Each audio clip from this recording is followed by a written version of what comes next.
again for our 9 days Ramadan fasting for Suhoor, and today is February 27 and today is Friday. Now we'll put now milk for this tea. This is fresh milk from buffalo milk. I boiled last night. Then I have extra pakora last night, yesterday, for our iftari. And this for our paratha. And this pulses or chili beans. And I have rice and this mixed vegetables, sauteed mixed vegetables. Now already close fasting. Siren finish already now. Azan for Fajr. 5:10 a.m. Already close fasting. Nothing special to cook for today because I have too much extra. This yellow beans or pulses, chili beans. So I will not cook anything today. Just I will make hot this one for our dinner after iftari. Walang mailoto.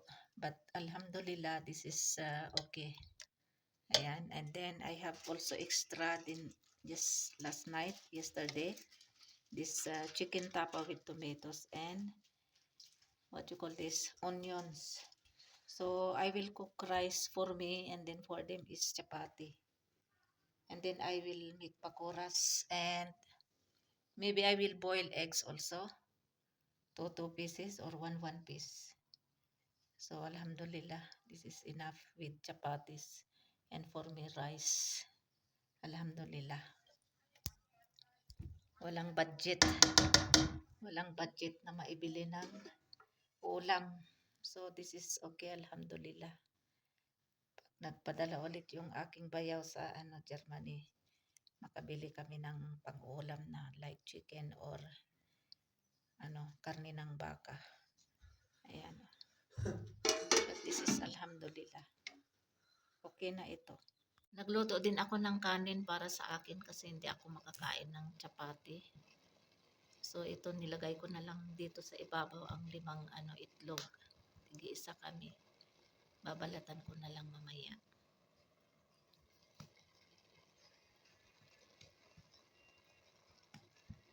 Mix fresh fruits salad. Guavas, bananas, oranges, apples, and bananas. And then my dates then my milk at saka sugar. Then chapatis, dates for open fasting, and sharbot with tokmalanga or chia seeds. Frying now, pakoras. This is first batch. Ingay nilang na. Ito na yung pakoras. Nakain na namin yung iba after ng open fasting for iftari. Pero marami pa ito hanggang bukas pa ito ng suhoor. Papainit ko na lang. Tapos ito naman yung dalawang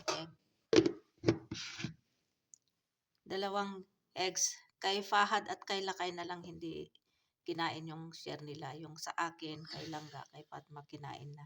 Tapos itong fruit chat, kay Fahad na lang ito. Kumain na kami lahat. Except si Langga ayaw niya ng matamis. Ayan, kay Fahad ito.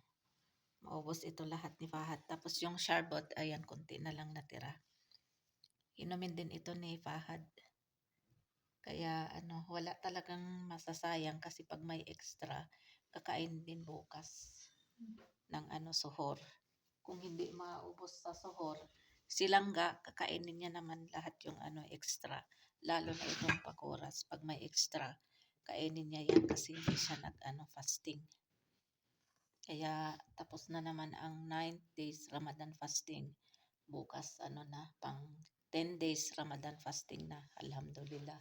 Ang bilis ng ang bilis ng araw. Parang kailan lang yung nag-start yung Ramadan. Tapos na 9 days.